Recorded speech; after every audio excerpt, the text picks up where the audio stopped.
nti abalokole bamusabye ettaka. Let me tell Bakoze nti ekyatuleetera Winnie Byanyima ne Kizza Besigye gavumenti kutiitiibya Abalokole. Born again yawangudde mu bigezo bya UPA. Born again Christian be bagenda mu revenue. Abakatuliki babala emyaka 6 ne batunuulira tunaabeerawo. Era abantu baali balowooza nti obulokole buva mu State House lwa First Lady.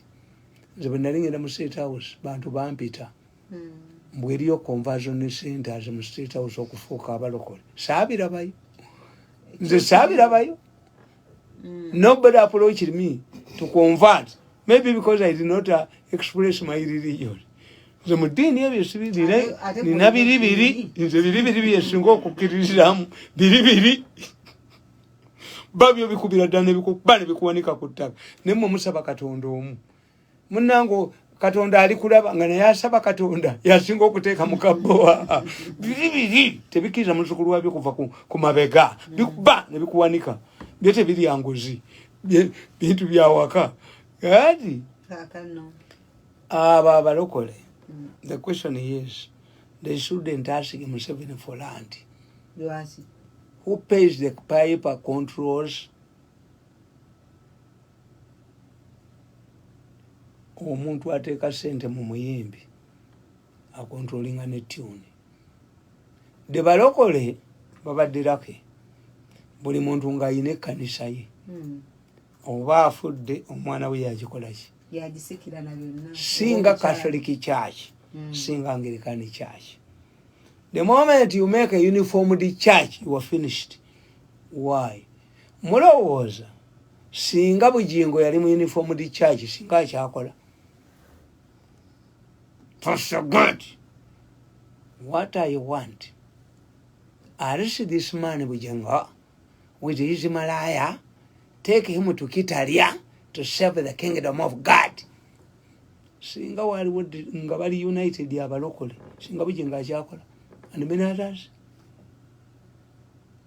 The moment you become a state institution, you are finished. Ate omusajja asinza okulwanira obulokole era neewunyiza Eminence Rwadda saamulabyeyo.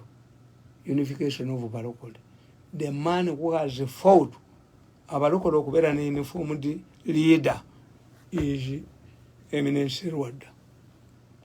Yabitandika n'ateekawo samoni ye. Amini yatugoba mubi. Museveni naye abitumye naye mubi nga Amini.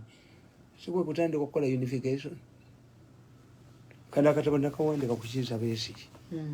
Nembaga nti the making of Dr. Besigye. Winnie Byanyima ekyamuleeta.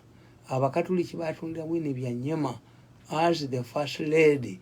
A Catholic first lady who will tame the influence of Abalokole. Utandikira religious wars. That is a good. We started engaging in religious wars to pamper the Abalokole. Bakulimba. Nti Abalokole bo bapampalinga nti ofune power. Myai study. E Malawi mulokole, e Kenya mulokole. Naye ayinza okuba, Ruto ayinza obutadda. Atitibiza nnyo Abalokole. You don't wait. Nti ba Catholics tebaliyo. Papa ayinza okuwensi bakardinali babiri nga tebali muntu. Tebali Catholics. Do you know why the Pope comes here every day? Mukimanyi lwaki twakafuna ba papa babiri.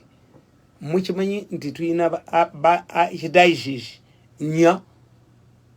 Abakatoliki beeyongerako. Tuyina ba Bishop Sibana. Instead of giving us one cardinal, kubona cardinal gwe tuyina takyalonda papa. He stopped participating in the election with the Pope at 85. Ontochi asobola kulonda Papa. But the Pope divided Uganda into 4 archdioceses. Are we having more Catholics? Abasoga bakuga nti otezeebona. Otezeebona. Bw'otega emmese ng'ekulaba terya.